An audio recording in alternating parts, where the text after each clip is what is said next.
maxaa baaritaankan muhiim ugu yahay caasimadda Muqdisho maxaana u baaraynaa dhulka magaalooyinka sababta ay muhiim u tahay in baaritaan lagu sameeyo dhulka iyo hantida magaalada Muqdisho ayaa ah inay ku xiran tahay sida ay dadka magaalada ugu nool yihiin sida ay dadka ugu nool yihiin magaalada waxay ku xiran tahay siday dhulka u gataan u kireystaan iyo ganacsigooda magaaladaas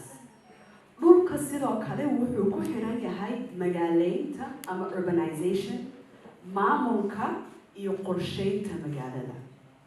marka waxaa ka bilaabaynaa magaaleynta ama urbanization waa magaalada waaweynay sanad kasta qiyaas ahaan magaalada Muqdisho waxay koraysaa 4% sanadkiiba isbeddelkan ayaa ka dhacaya guud ahaan qaaradda Afrika sida meeshaas ugu jeedaan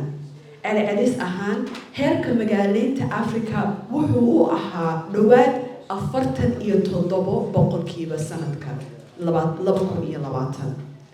magaaleynta ama urbanization saameyn aad u muhiim ah ay ku leedahay maamulka tirada dadka magaalooyinka oo sii kordhaysa waxay ka dhigan tahay baahida sii kordhaysa ee adeeg bixinta magaalooyinka iyo baahida qorsheynta magaalooyinka sidoo kale markasta ay dadka yimaadaan magaalo waxay sii kordhinayaan baahidooda dhul magaaladeedka guryaha ganacsiga iyo howlaha la xiriira dhulku noolaashada marka muhiim bay noo tahay inaan fahamno ku noolaashada dhulka sababtoo ah waa muhiim in la ogaado siday dadka u qiibsadaan u kireystaan iyo isticmaalka dhulka magaalada hadda waxaa u jeedinaynaa ujeedooyinka iyo baaxadda cilmi baaristan cilmi baaristii aan u sameynay ACRC ama isbahaysiga cilmi baarista caasimadda Afrika markaan sameynay waxaan weydiinay 3 su'aalood saddexdaas su'aalood waxay ahaayeen midda koowaad waa maxay isbedelada ugu waaweyn sida dhulka wadooyinka iyo qaybta isgaarsiinta dijitaalka ah ee Muqdisho midda labaad waa maxay dhibaatooyinka ugu waaweyn ee ka jira dhulka Muqdisho midda saddexaadna waxa waaye maxaa xal u ah dhibaatooyinka dhulalka hadda waxaa ka hadlaynaa methodology-ga ama cilmi baarista sida loo sameeyo cilmi baaristan sidaan loo sameeyo waxaan wareysiyo la yeelanay qaybaha kala duwan oo ay qaabilsan arrimaha dhulka iyo isku xirka wadooyinka qaybahaas waxay ka socdeen gobolka Banaadir wasaaradda qorsheynta wasaaradda howlaha guud wasaaradda maaliyadda madaxda heer degmo shirkadaha isgaarsiinta dalaaleyda dhulka kala galo ayagoo ku wada mahadsan qaybihii ee aan la wada kulannay oo dhan oo runtii si fiican nooga shaqeeyay waxaan cilmi baaris ku sameeyay caqabadaha iyo fursadaha waaweyn ee qaybta dhulka ee Muqdisho haddana waxaan u sii jeesanaynaa natiijooyinka cilmi baarista waxaa jira natiijooyin badan oo ka soo baxay cilmi baaristan kuwaas oo naga caawin doona inaan xal u helno hadda waxaan idiin soo bandhigi doonaa 5 ka mid ah natiijooyinka ugu waaweyn aan keenay midda ugu horeyso waa magaaleynta ama urbanization natiijooyinka ugu horeeya oo aan helnay waa mid aan dhammaanteen arki karno Muqdisho aad ayay u koraysaa si degdeg ah xagga tirada dadka iyo fiditaanka magaalada kobaca magaalada ayadoo ugu wacan tahay dadkii oo miyiga ka imaanaya dadkii barakacayaasha ah iyo qurba joogta oo dib ugu soo laabanaya magaalada magaaleynta caadiyanba waxay dhalisaa in lagu tartamo dhul helidda maadaama dhulkii ay xadidan tahay isla dhulkii ayaa dad badan ku tartamayo helitaankoodii waxay dhacayaan ayagoo aanan qeexnayn qorsheyn dhuleed magaaleynta aan qorshaysnayn waxay caqabad waaweyn ka dhalinaysaa maamulka magaalada sida Muqdisho. qorshayn la'aantaas waxay dhalinaysaa meelaha aan lahayn adeegyada sida korontada, biyaha iyo adeegyada kale muhiimka ah. dib u dhiska magaalada Muqdisho natiijooyinka waa suuqa kala gadashada hantida maguurta ah iyo dhulalka waa xilliga ugu sareeya. saameyn ayay u yeelanaysaa dadku nool magaalada. dadka dakhligooda u sareeyo sida qurba joogta iyo kuwa ku xiran dowladda iyo hay'adaha caalamiga ah waxay awood u leeyihiin helitaanka ama gadashada qiimaha suuqa ee aad u sareeya. maadaama ay magaalada dib u dhis ka socoto waxaan u baahannahay inaan isweydiino yaa ka faa'iidaysanaya dib u dhiskan.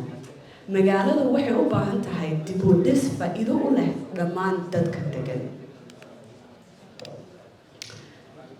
tan waa tii saddexaad. qiimaha dhulka wuxuu ku xiran yahay sicir barar or speculation ama amniga Muqdisho. waxaan ku casunnay dalaaleyda dhulka kala gado inay ka qayb qaataan focus group interview halkaas oo inay noo sheegaan sidii qiimaha isbedeleen sanooyinka lasoo dhaafay dhan.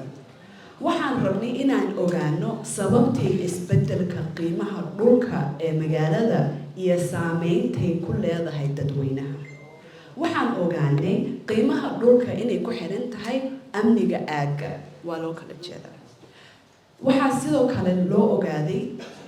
inuu dhulka yahay maalgashi loogu sameeyo Muqdisho. dadku waxay filanayaan in qiimaha dhulka uu kordho sanad walba. markaa cilmi baarista sameynaynay dulaalada waxay noo sheegtay dhulka waa bangiga. marka sida aan lacag u dhigno bangiga oo kale ayaa dhul magaalada laga gataa. waxaa Muqdisho ka jira sicir barar ama speculation oonan caadi ahayn oo gadashada dhulka loo isticmaalo si qiimaha dhulka loo kordhiyo mar walba. waxaana ka dambeeya dadka lacagta awooda. midda ugu dambeeya waxaa waaye lahaanshaha aan caddayn waa dhibaato weyn oo ka jirta Muqdisho. lahaanshaha aan caddayn micnaheeda waxaa waaye dhulka ama hantida la isku khilaafsan yahay. 30 sano lasoo dhaafay marar badan waxaa dhacda inaan xal loo helin khilaafaadka la dhashay lahaanshaha aan caddayn. lahaanshaha aan caddayn ayaa dhibaato ku ah nidaamka cadaaladda sida dhacda kaysaska maxkamadaha la keeno 80% waxay ku saabsan yihiin dhulalka. marka maxaa xal ah? 2 xal ah hadda ka hadlaynaa. in la sameeyo qorshe magaaleynta Muqdisho. waxaa loo baahan yahay in la qorsheeyo planka magaalada. qorsheyn la'aan way adkaysanaysaa in horumar magaalada ay kobcin. midda labaad waxaa waaye data collection iyo cilmi baaris. waxaa jirta baahi muhiim ah in loo qabto data collection. magaalooyinka la mid ah Muqdisho oo la qabtay cilmi baaristan ACRC sida Freetown, Accra iyo Harare iyo kuwa kale waxaa u dhisan hab lagu ururiyo warbixintooda iyo informationkooda dhulalka ku saabsan. waa idin mahadcelinayaa. Thank you so much. بسم الله الرحمن الرحيم. دكتور ومحسنت هاي سرير ناسفي عم بي بريزنت كريسي. أنا waxaan rabaa inaan ka eego maadaama wixii Muqdisho ku saabsanaa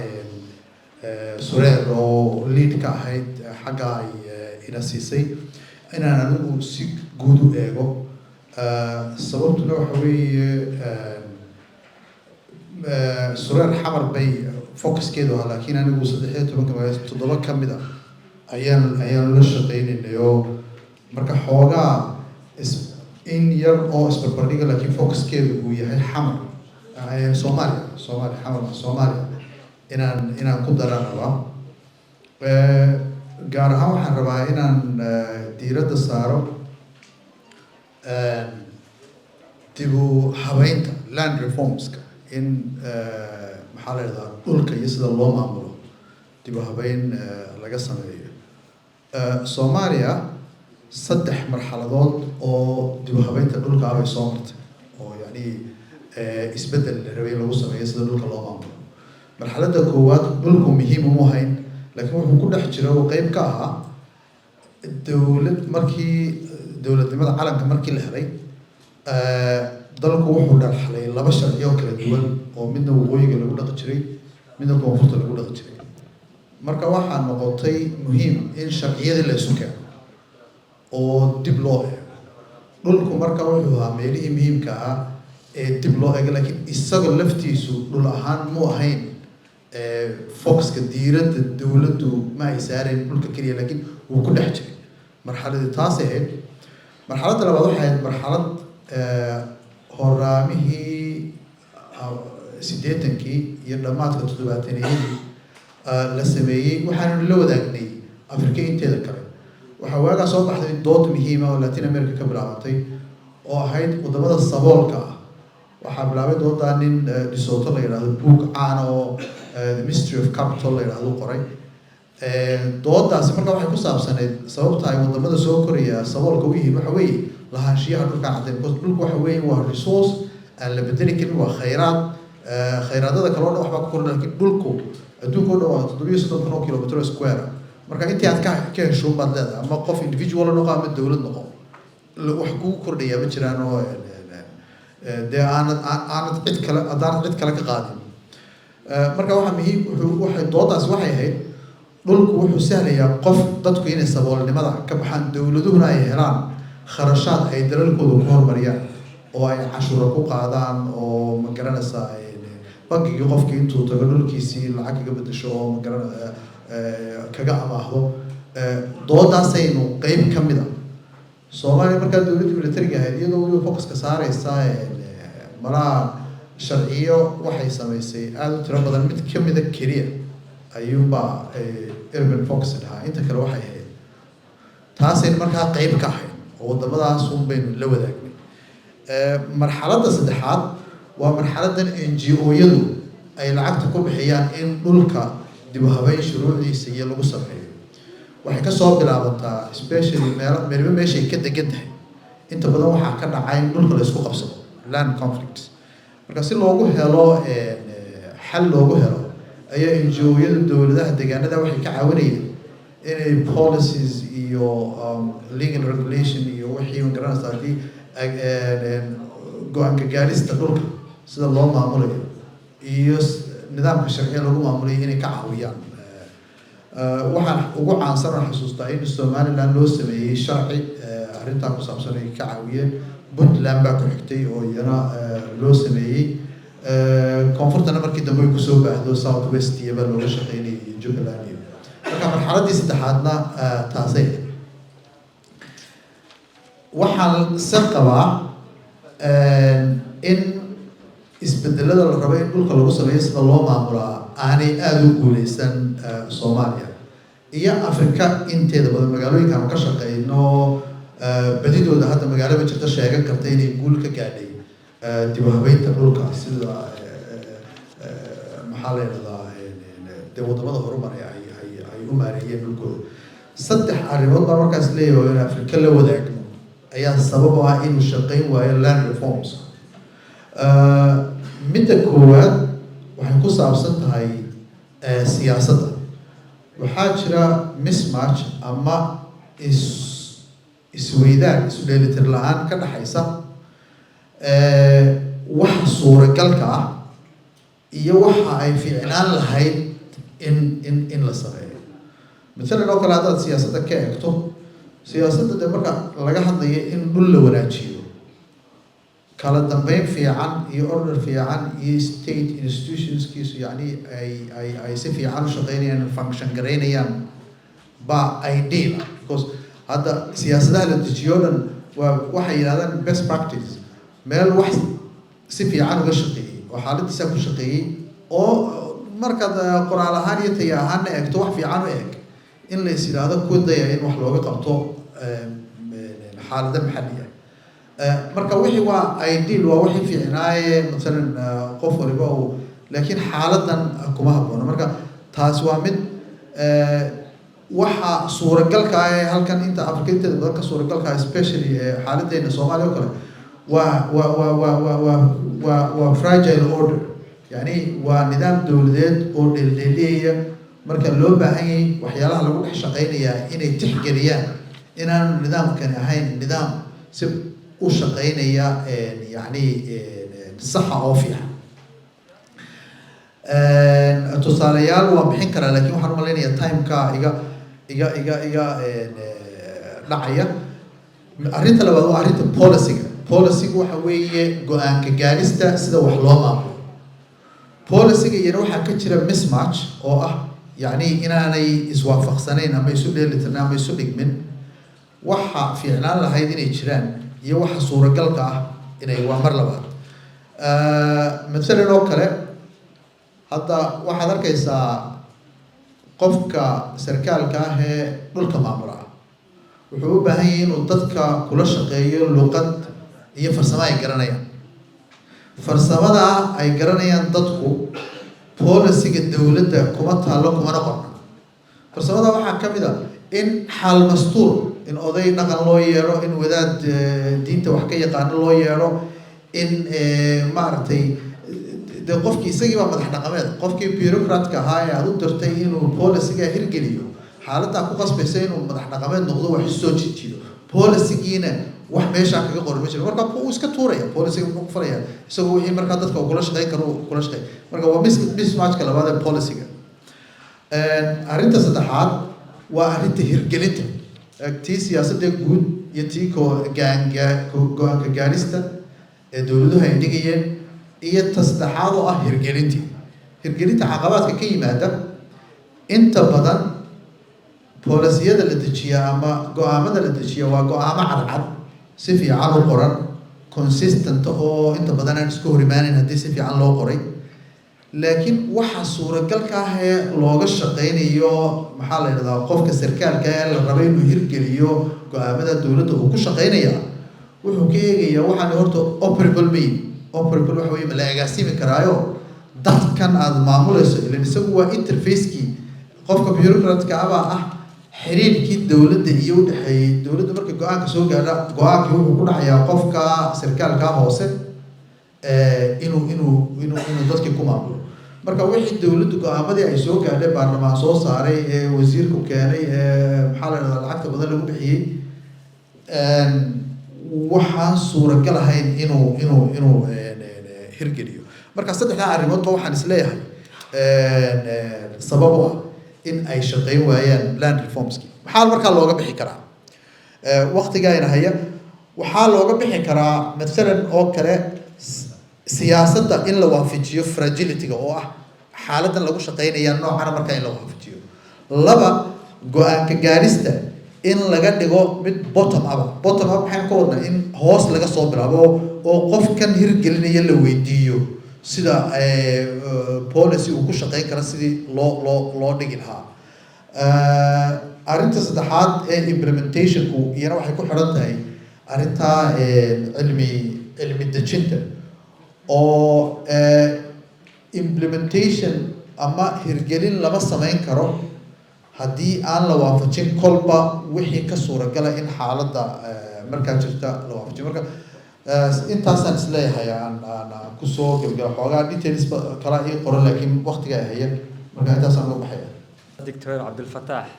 ظاهر رتاد وبهاتسنتهاي سيدا في عين أدوغ هذا الشيء زينب فصح عن قادنا دولك يديجانا دلسكو هيستا يحيى لهاس وحكوا فدا دليرة وبديهن almost I think وحوث ثيتي دادو أي كيرتاي بل وح لوجا شيك research كاجي علمي بارست هذه وودا دليرة ده يهربرين تسود أبو زينب يلا صعبي زينب بسم الله الرحمن الرحيم السلام عليكم ورحمة الله وبركاته وحان دمانتين إدنكو سلامي سلامة إسلامك إيو قفول بمنسبك إيو مقامك وهلكن كفرديو runtii horta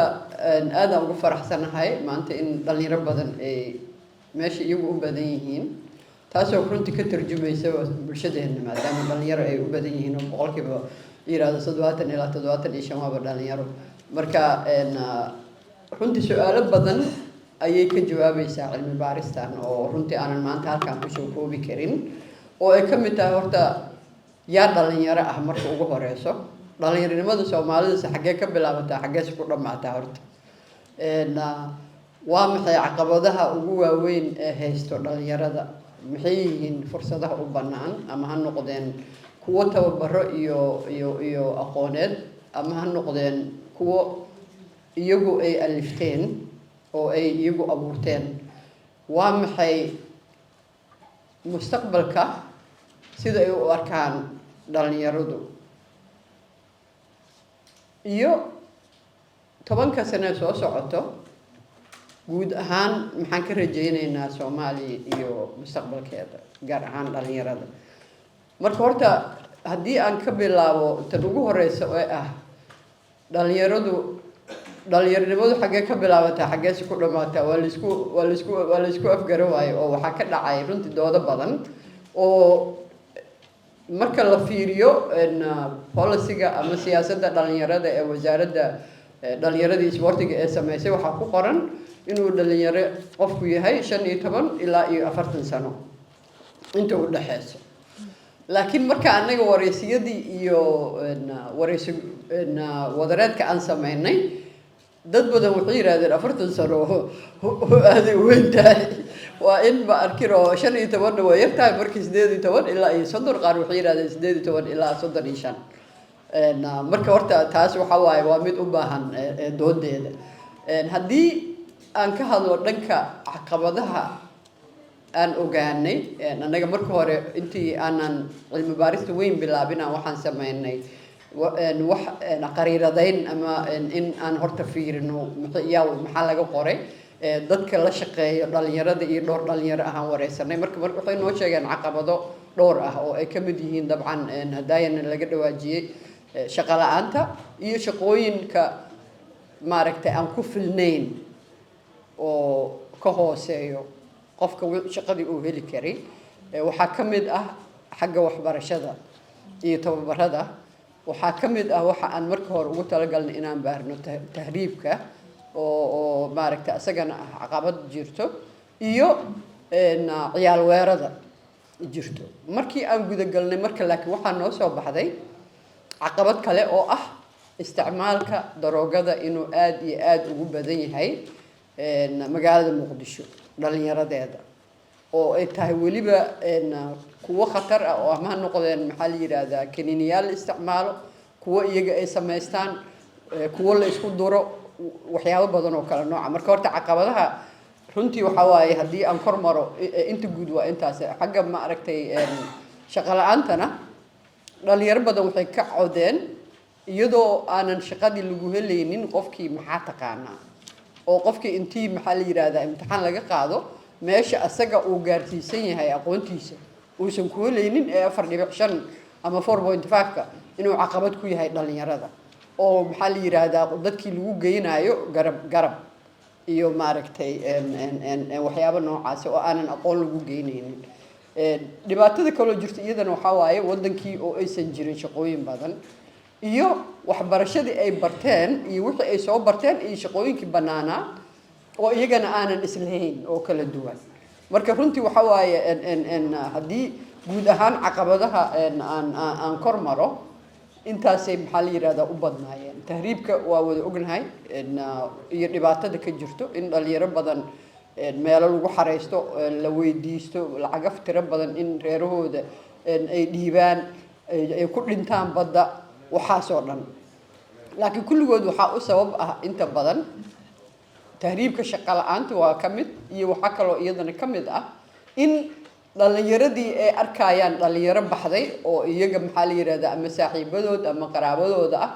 oo iyagu isku soo sawiraayo meelo qurux badan iyo baabuur qurux badan iyo guryo qurux badan iyo magaalo qurux badan oo ay leeyihiin qofkaas baduu nolosha samaystay anigana waa inaan ka daba tagaa oo taasna iyadana way jirtaa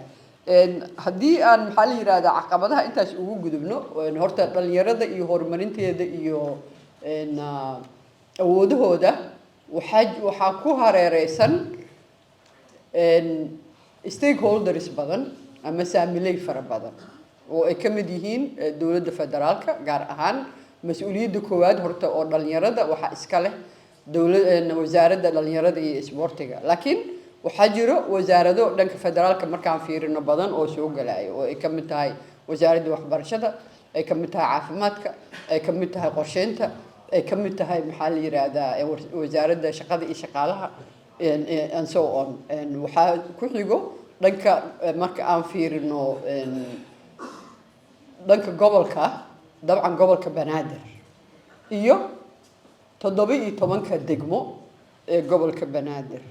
waxaa kaloo iyagana jiro oo ganacsatada oo noocyo badan uga jiro ama ha noqoto dhanka waxbarashadii oo u badanba inta badan ay tahay waxbarashadii maaragtay lacag oo gaar loo leeyahay waxaa ka mid ah maxaa la yiraahdaa hay-adaha aan faa'iidada qaadanin oo iyaga laftigooda kala nooc ah ama kuwa madani ha noqdeen ama ha noqdeen kuwa international ah iyo kuwa maxaa la yiraahdaa loo yaqaano community organizations oo iyagu dadku ay sameysteen iyo deeq-bixiyaasha caalamiga ahaa oo iyaguna deeq ku bixiyo marka aan fiirino dhanka boolisiyada waxaa jiro boolisiyo badan oo runtii laga sameeyey dhalinyarada oo ay sameeyeen ama ha noqoto wasaaradda dhalinyarada iyo isboortiga oo youth policy sameysay ama ha noqoto shaqada iyo shaqaalaha ama ha noqoto waxbarashada oo boolisiyo badan sameeyeen waxaa kaloo jiro gobolka banaadir oo isagana leh durable solution unit ama qayb ka shaqeysa boolisiga iyo waxqabadka dadka barakacyaasha iyo dadka deegaanadooda aysan rasmiga ahayn guud ahaan marka maxay dhalinyaradu aaminsan yihiin oo iyagu ay u arkaan mustaqbalkooda runtii iyada oo dagaal iyo rabsho iyo ay kusoo koreen iyada oo maalin walba magaaladan muqdisho uu ku haysto dhalinyarada dhib badan iyo kulligeenba dadkeena shacabka ah daaya waatuu dr afyare lahaa ayaa maxaa la yiraahdaa marginalized iyo qofka ID dowladeed haysanin maxaa la yiraahdaa alla faquuqa oo taas waxa waaye dadka shacabka badankiisa ku jiro marka waxaa jiro maxaa la yiraahdaa iyadana systemiska ama habdhisyo ku aadan dhalinyarada habdhisyadaasoo ay ka mid yihiin habdhiska waxbarashada kan caafimaadka kan oo maxaa la yiraahdaa amniga iyo nabadeynta ay ka mid yihiin kuwa IDPska ama dadka barakacyaasha iyo maxaa la yiraahdaa dadka aan deegaankooda rasmiga ahayn kuwaasoo dhan oo iyagana cilmi baarisyo laga sameeyey qaar ka mid ah iyo dhalinyaradu way isku xiran yihiin oo horta waxa waaye dhalinyaradu ma ahan maxaa la yiraahdaa wax gooni u taagan keligood oo meelo badan ayay arrimahoodu ay ku jiraan haddii maxaa la yiraahdaa marka aan u gudbo dhanka talooyinka ama maxaa la yiraahdaa mustaqbalka maxaan anaga aan aragnaa oo aan ku talinaynaa waxa ugu weyn oo runtii haddana jiraya waxa aragnay in aysan jirin hay-ada xoogan oo dhalinyarada u ololeeya ama miiska intay fariistaan yiraahdo dhalinyarada waxaan waaye problemkooda ama saan waxa la yeelo ama hala waxeeyo ama council oo dhalinyaro oo wasaaradoo kale la taliyo wasaaradda dhalinyarada isboortiga marka ama policy la sameynayo ama marka shaqooyin la qabanayo waxaa kaloo marka anaga aan hore loo sii wado aan niri waa 3 shay waa mid maadaama dhalinyarada iyo dhammaan horta dadka gobolkan deganba ay jiraan waxa taraamo badan ama dhibaato badan ay mareen in la helo horta bogsiimo bulsho iyada oo lagu saleynayo waxa la yiraahdo meertada hadda ma sharxi karo waqtiga Yusuf uu yiri 2 daqiiqo ku hartay waxa kaloo iyadana aan niri horaha loo sii wado in dhalinyarada la baro sida ay ugu doodaan oo waxa la yiraahdo advocacy and lobbying oo boolisiyada iyaga qoseeyo iyo arrimaha iyaga qoseeyo in ay iyagana tababar laga siiyo dhinacyadaas iyo in la furo xarumo badan oo waxa jira gobolka uu leeyahay oo loogu talagalay in lagu farsamo lagu baro dhalinyarada oo haddana aanan la isticmaalin in xarumahaas dib loo furo oo la isticmaalo oo dhallinyaradii kuwa wax bartayna loo sameeyo waxa la yiraahdo professional development oo wax kale oo ay shaqo ku heli karaan la baro kuwa ama aqoontooda liidato ama aan wax baranina la baro farsamada gacanta marka intaas ku soo gunaanada inta kale idinka aad u weydiin doona assalaamu calaykum waraxmatullaahi wabarakaatuh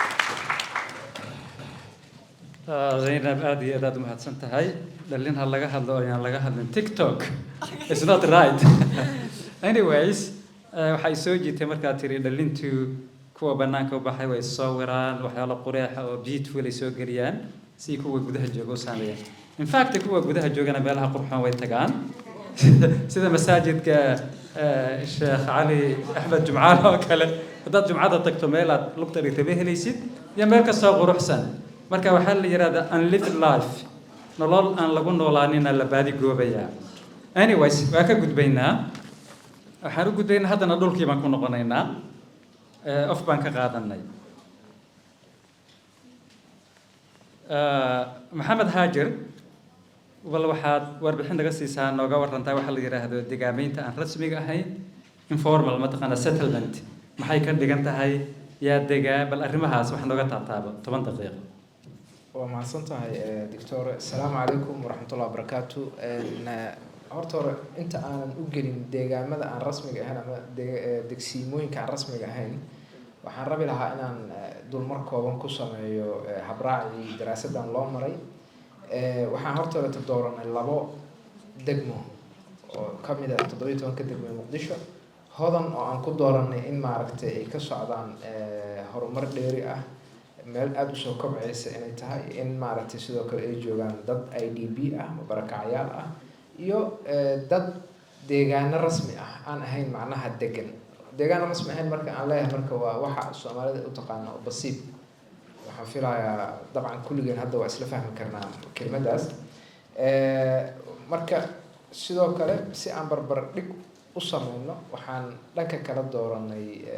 degmada Kaxda markii hodan loo barbar dhigo waa meel aan aad u horumarsaneyn horumar waa jira laakiin heerka hodan ma yaalo mana joogto waxaa kale oo ku taala cornerka magaalada adeegyada helitaankoodana mararka qaar Kaxda dhexdeeda wuu iska adag yahay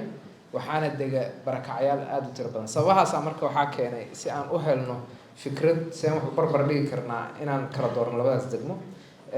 dabcan daraasadda waxay khariidadeen sida ay Zainab sheegtay daraasadahan oo dhan khariidadeen in maaragtay dib u baaris lagu sameeyo warbixinadii hore looga qoray magaalada Muqdisho qayb ka ahayd iyo in waraysiyo laga soo qaado dadka ay khusayso ama dadka markaas daneynaya inay ka jawaabaan caqabadana waa jireen lala kulmay oo kuwa ay la xiriiraan dhanka amniga maxaa yeelay jidadka saa la socotaan marar badan way xirmaan dadkii marka waqti lala ballamayna waxaa dhacda in la heli waayo waxaa kaleeto laakiin caqabad u gaara ah daraasadan marka laga tago amniga dadkii la wareysanayay ee deganaa deegaanada aan rasmiga ahayn xoogaa waxay muujiyeen feejignaan dheeri ah waxay dhaheen haddii annaga aan ka warbixino meesha aan degannahay oo berri subaxdiina nala raro dembigaas yaa qaadanaya marka cabsi iyo difaac badanaa meeshaas ka soo baxay waxaa jira sidoo kaleetana helitaanka waxaa adkaa waqti waxay kusoo aaday dalka isbeddel siyaasadeed uu ka socday maaragtay madaxda dowladda iyo gobolka iyo in intaba la helo maadaama xilli siyaasadda ay kala guurahayd uu kusoo aaday oo doorashooyin iyo dhismo maaragtay golo wasiirra ay kusoo aaday caqabadahaasna waa la kulanay natiijooyinka marka ka soo baxay waxaan rabaa natiijada ugu muhiimsan waxay tahay deegaanada aan rasmiga ahayn waxaa annaga aan soo ogaanay in dadka ay localka ay u kala yaqaanaan inay 2 shay u kala yaqaanaan xero barakac iyo deegaan aan rasmi ahayn oo basiib inay 2 kala tahay inta badan laakiin waxaa jirta hay-adaha ama jariyaasha caalamiga ah halay ka soo qaadaan waxayna maaragtay u yaqaanaan meelaha barakac waxay u yaqaanaan deegaano aan rasmi ahayn waxaa kaleeto jirta deegaan aan rasmi ahayn ama oo basiib meesha la yiraahdo Kaxda oo kale ma ka jirto wax oo basiibaa kama jirto dhulka intiisa badan waa dhul cabiran barakacyaal laakiin aad u degan waxaa kaleeto jirta in hodan barakacyaasha degan barabixin lagu hayo oo xoogaa magaalada horumarkii uu kusii siqaayo oo aada cariiri ugu hayo. Dhanka kalena labada kooxoodba waxay qabeen walwal dheeri ah oo ku saabsan raritaanka. Aadi waxay walwal uga qabeen waxa la dhaho maaragtay tenure security-ga walwal ka qabeen, macnaha kusii nagaanshaha ma dareensaneen inay meeshaan meelaha ay degan yihiin ay muddo badan kusii nagaan doonaan, inkastoo ay ku kala badnaayeen dadka barakacay arrintaas aada si gaara ay u saameynaysa, laakiin dadka deegaanada rasmiga aan ahayn degan walwal gaara kama aysan sii qabin. Dhanka haddaan marka faahfaahin yar ka baxsho, deegaanada aan rasmiga ahayn inta badan waxay ku yaalaan guryo iyo dhulal bannaan oo dowladdu ay lahayd, dhul ama dhismo dowladeed macnaha. Waxaa kaleetoo jirta in dadka ugu badan ee dega ay yihiin dadka saboolka ee reer magaalka, macnaha dad magaalada ama hore u deganaa ama ku dhashay, laakiin xaaladooda dhaqaale ay ku kaliftay inay u guuraan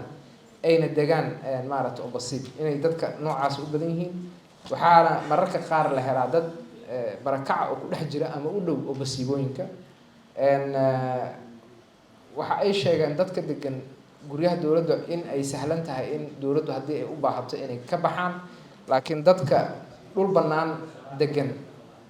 cabsidaas xoogaa ayaga naftigooda aad waa qabeen, laakiin waa kasii fogtaho waxay aaminsan yihiin inay xoogaa muddo dheer ay rajeynayaan inay sii joogaan. Waxaa kaloo jira haddii maalan la damco in laga raro inay keeni karto caqabad iyo isku dhac. Waxaana daraasadu ay soo maaragtay intaan daraasadii cilmi baarista ku jirnay aan soo helnay in la kala kiraysto deegaanada aan rasmiga ahayn. Kiradoodana inta badan waxay u dhexaysaa kuwa dhulka caadiga dhulka bannaanaa oo la degay ku yaala $50 ilaa $80 bishii. Dhulka dhismayaashii hore dowladda ku yaalan $20 ilaa $50 waxyaabo saasaa la kala kiraystaa. Dadka qaar kira ku degan macnaha. Si guudna waxay ayagu magaalada ku dhex yaalaan, goobaha shaqadana waa u dhow yihiin, adeegyadana waa u dhow yihiin. Markaan fiirino marka on barbar dhigno deegaanada barakacayaasha intooda badan hadda waxay ku yaalaan magaalada duleedkeeda, waxay aada ugu sii maaragtay goobaha Daynile iyo Kaxda oo kale hadda aada loogu sii riixay. Dad barakacayaal oo magaalada aan markii hore deganayna inta badan meelahaas ku nool. Waxaana ay soo tabiyeen in barakacinta qasabka ahayd ama raritaanka qasabka ahaa 5 sano lasoo dhaafay uu hoos u dhac ku yimid. Iyo in maamulada degmooyinka gobolka Banaadir ay hadda kormeeraan dadka barakacayaasha marka ay meel degayaan oo ay ku qasbaan in heshiis ay kala saxiixdaan qofka dhulka iska lahaa iyo qofka iyo maaragtay xerada qofka sameynaya in heshiis kala saxiixdaan. Heshiiskaas oo inta badanna u dhaxeeya 3 sano ilaa 5 sano in dadkaas ogolaansho warqad ah oo ay maamulka degmadu og tahay inay maaragtay kala saxiixdaan. Meelaha qaar marka xeryaha qaar oo barakaca ayaga naftigooda waxaa jira kuwo lagu degan yahay kiro, laakiin kiro aada u yasiran oo $12 ilaa $20 bishii ah. Laakiin intooda badan waxa ay ka fog yihiin magaalada, waana marmarka qaarna waxay helaan maaragtay kaalmo uga timaado hay-adaha ka shaqeeya arrimaha bini'aadanimada iyo dad muxsiniin ah oo leh Soomaali iyo kuwa aan Soomaaliba ahayn. Waxaa kaleetoo haystaan adeegyo iska kooban, inkastoo ay maaragtay adeegyadaasna waxaa ka mid ah musqulo iyo inay heli karaan nalalka ku shaqeeya cadceedda. Dhanka kale waxaan fiirinay jilayaasha deegaanada aan rasmiga ahayn. Horta dadka degan ayaa jilayaasha ugu muhiimsan ah, kuwaasoo dadka maaragtay saboolka maaragtay kasoo jeeda magaalada ay qayb ka yihiin dadka barakacayaasha. Waxaa kaleetoo jira odayaasha dhaqanka iyo hogaamiyaasha bulshada. Dadka dhulka leh dabcan waa dad ayakana powerful awood badan ku leh. Waxaa kaleetoo jira development actorska dadka loo yaqaano ama kuwa ka shaqeeya maaragtay horumarinta iyo gargaarka bini'aadanimo. Dhanka waxaa dowladda federaalka iyo maamulka gobolka Banaadir iyo NGO-yada iyo bulshada rayidka intaasoo dhanba waxa waaye waa maaragtay xubno jilayaal ah oo maaragtay saameyn ku leh habdhiskan. Booliska ayaa isagana saameyn ku leh, maxaa yeelay wuxuu ammaanka goobahaas oo dhan asaga ka mas'uul, mararka qaarna wuxuu ka qayb qaataa dabcan sida ay soo tabiyeen raritaanka qasabka ah dadka diaspora iyo marka waqtiga ugu yar aawadiis waxaan rabaa marka inaan waxyaabaha kale oo kala gedisnaanta aan soo aragnay barakacayaasha ayaa inta badan waxay leeyihiin nidaamyo maamul dhexdooda, laakiin goobaha oo masiibooyinka ma badna in ay leeyihiin nidaamyo noocaasa. Haddii aan marka usoo laabto sida nidaamkan uu ula falgalo nidaamyada kaleeto ama mawduucan uu xiriir ula leeyahay nidaamyada kaleeto, dabcan saddexdan hadda laga soo sheekayay mawduuc ee ah dhulka iyo isku xirnaanta dhalinyarada iyo kartida, iyo mid labadan mawduuca hadda ay ka sheekeen Dr. Sureer iyo Zainab xiriir dhow ayuu la leeyahay. maxaa yeelay dhalinyaradu waa dadweynaha Soomaaliya inta ugu badan, marka ay joogaan xero barakacna waa kuwa ugu maaragtay dayaca iyo dhibaatada badan. marka waxaan rabaa inaan kusoo sidoo kaleetana dhulkana waa wax xiriir dhow la leh nolosha qofka mar walba. marka gabagabadii waxaan rabaa inaan maaragtay kusoo gabagabeeyo qoraal ku qoran waxaa jira haddii aad arki kartaan warqadahaas horudhaca ah oo ay Heritage siisay, kaasoo macnaha sheegaya dhammaan isku soo duub qofka Soomaaliga ee Muqdisho jooga ama ha joogo xero barakac ama ha joogo deegaan aan rasmi ahayn oo basiib ah, waxay ku sugan yihiin nolol aad u dayacan oo aan cid iyo ciirsi toona lahayn. marka intaasaan rabaa inaan kusoo gabagabeeyo. waa mahadsantiin. maxamed haajir aad iyo aad baad runtii u mahadsan tahay. Kaxda waa barakacyaasha ku badan, sidaasoo tahay meelaha ugu qurxoon oo laisku sawiran dhagxad ay ku taalla oo laamiga ficlan galabkii haddaad tagto jidka laamiga cusub la sameeyey dhalintu meelay kala istaagaan ma leh. meesha laisku sawira ugu qurxoon waa Kaxda iyo masaajidka Sheekh Axmed Jumcaale. marka taana yaan loo dayma la'aanin, hana loo tago dalxiisna ha loo tago isku sawir dhalinyarada. anna waan tagaa la socdayaa. okay good, ka gudbaynaa. waxaynu aadaynaa Maxamed Cumar oo ah runtii khabiir arrimaha magaalooyinka ku saabsan. wuxuu ka socdaa World Bank ama bangiga mataqaana adduunka iyo qorshaha uga yaala horumarinta magaalada Muqdisho. Maxamed, magaalada Muqdisho doodo badan baa ka taagan horumarinteeda, waxyaalaha ka jira, bal adna nala wadaag waxaad hayso. mahadsanid. bismillaahi rahmaani rahiim. horta magacayga waa Cumar Xuseen Maxamed. marka weli qurbaa ka imaan markaasaa waxaa la dhiilaayay Maxamed Cumar Bugti. macnaha qurba joog miyaan ka wadaa. sidoo kale waxaan ka shaqeeyaa gobolka Banaadir. waxaan rabaa inaan soco. waxaan ahay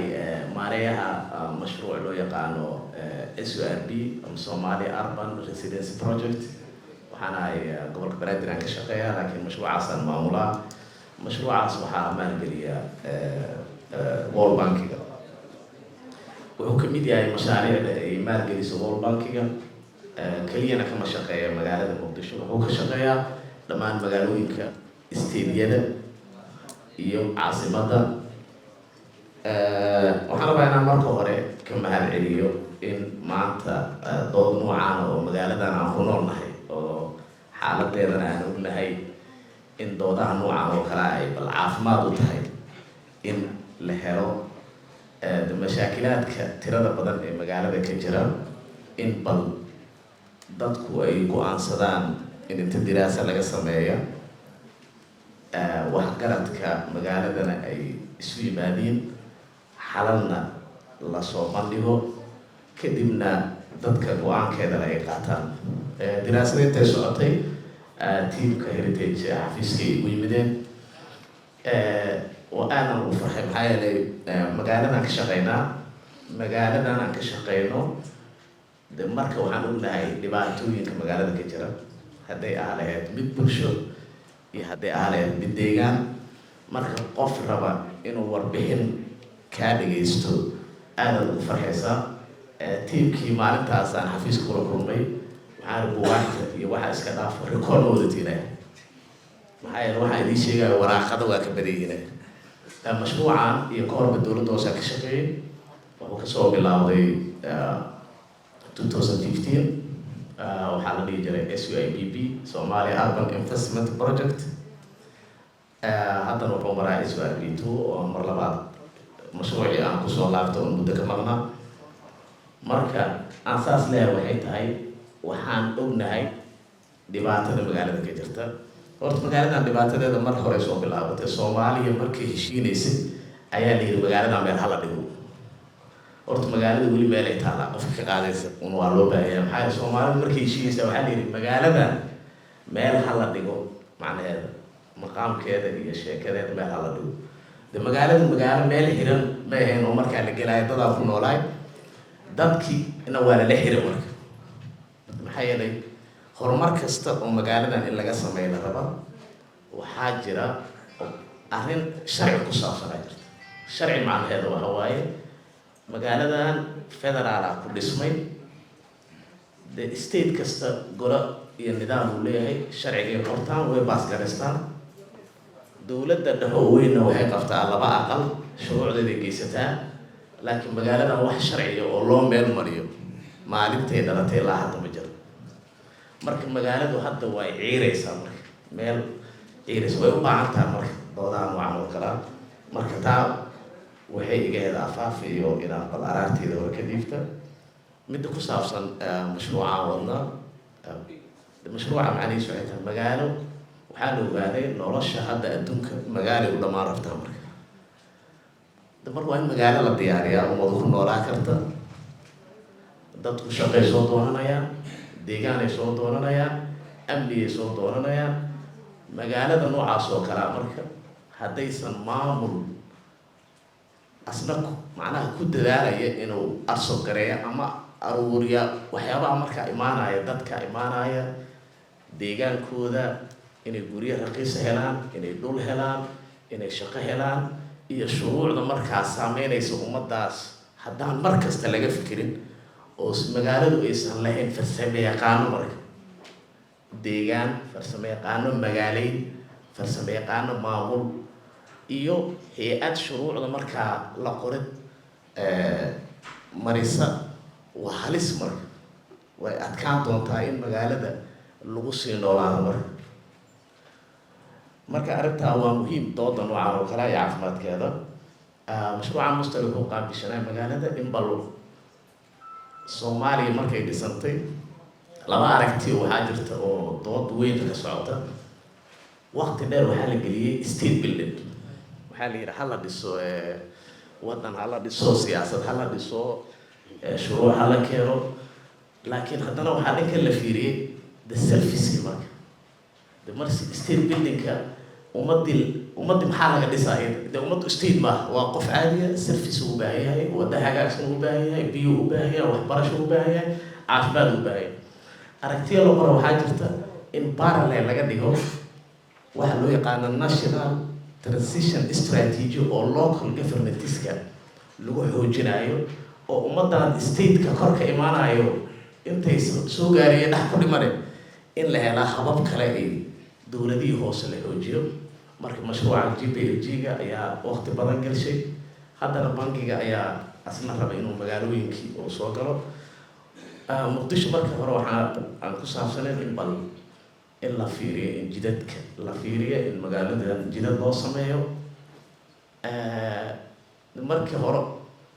xaafadaha la bal waxaa la arkay in xamar ay leedahay ileen annaga waxaana mostly waxyaaba architectiga Soomaaliya Itaaliga ayaa laga helay marka wadooyinka magaalada meel la marmale la leeyahay marka adduunka la fiiriyo waxaan ahay magaalooyinka qaabka loo sameeyo ugu wadada badan halka qof 4 wada dhinac marta laakiin anagu wadanka iska xirnay wadooyinka iska xirnaa dhibaato kale lama haysan wadooyinka bal hala dhisay xaafadaha wax la yiraahdo community road aan ka bilawnay aragtida interlock in bal dadku wax dhistaan xaafadaha ayay aragtida ugu horeysay waxaan u maleeyaa 2000 iyo maaragtay 16 Zubayda waxaa gobolka way joogtay aan soo wada shaqeynay markii xaafadihii interlock lagu bilaabay waxaa la arkay qulqulka biyaha inuu haddana uu zaa'iday waxaa la yiri bismarka haddana magaaladu waxay u baahan tahay biyo mareyn marka waxaa la yiri hala dhiso hala diraaseeyo magaalada hadda waxaan ka qornay oo laga diyaariyay wax loo yaqaan trunk drainage master plan balse biyaheeda loo maareyn karaa marka la soco tilaab kasta oo la qaada waxaana la weydiiyaa shuruucda dalka waxaa ka soo qaad wadankan baleeyahay arrimaha deegaanka maxaa sharci ka qoran dowladda hoose maleeda dowladda hoose sharcigeeda dhanba waa go'aan dug magaalo soo saaro waa gaaba ka jira marka waxaa la yidhi bulshadan jidadka loo dhisaayo dee jidka haddii qof dhibaato lama macnaha wuxuu leeyahay waxa la yidhahdaa safeguard policieska adoo jid dhisaayo qofka jidka ku ganacsaayo waa inay jiraa hab loola macaamilo waxaa la dowladda hoose shuruucdaas ma leedahay ma laha marka dalkaa laga raadiy haddii dalka laga waayana waa in habab kale aan qornaa marka waxaan rabnaa meesha aan mar kasta joogno ummaddan xamar ma noolaan karta haddaysan si degdega aysan gola deegaan u helin ummadda degan magaaladan inay isdoorato gola deegaan oo dowladdaas hoose iyo farsamo yaqaanadaa shuruucdeedana maalmariya lana challenge garaysa magaaladan aad ujeediin waa magaalo si waxay ku socotaa aad u culus ku socotaa waxyaabahan dadka kula sheekaya waxaa ka mid ah waxaa magaaladan maalin kasta halka aan ku kordhi karno waa yaryahay laakiin maalin kasta problemka magaalada ka dhasho waa self proliferation macnaha wuxuu u badaa si zaa'id u socdaa problemkeeda laakiin halkan aan la daba taagannahay goojo macnaa oo keediya macna mashaakilka nololeed ama deegaan ama duruuf ama dhaqaale ee samaysmaayana waa ma la fiiri kara macnaha waa proliferation macnaa si xoog loogu socdaa macnaheedu marka saas aan leeyahay haddaan la helin marka si degdega in wax horumara oo la samayn kara male hadda drainage-ka la qiyaasay waa 300 iyo xoogaa milyan war in magaaladan wax uga qaban kara maxaa yeelay magaaladan waa magaalo coastal district ay leedahay biyaha si sax uga bixi karaan waxay leedahay hiilis badan ay leedahay laakiin uma jeedid maxaa yeelay hiilka waa la degan yahay laakiin waa magaalo dhowr hiilis leh waa qasab in siyaabo farsamo badan loo keenay in biyaha looga saaro haddana way qorshaysan yihiin laakiin tilaab lama qaadi karo haddaan magaaladan aysan xagga sharciga go-aan laga gaarin arrintaa waxaan rabaa inaan markale doodaha ku saabsan in magaaladan de soomaalidu leedahay oo ah magaalo ka turjumaysa astaanta Soomaaliya haddaan sharci loo helin si degdega oo qofka mas-uulka ka ah iyo dadka mas-uulka ka ahna aan la kasaynin ee gola deegaan ee subax kasta inta fadhiista ummadda dhibaatada ay ka hadlaysa aana ka hadlayno level noocaasa la helin magaaladan halistaysay gelaysaa wayna adkaan doontaa in dadku ay ku noolaadaan dhalinyarada gangiska crimiska waxa sii badinaayo waa habka aan hadda ku socono waa magaalada waa inaan inta istaagnaa waxgaradkeeda lina magaaladan inay gola deegaan yeelato in shuruucaheedii la baasgariyo qofkii doorasho lagu yimaado ko arrimaha resettlementiga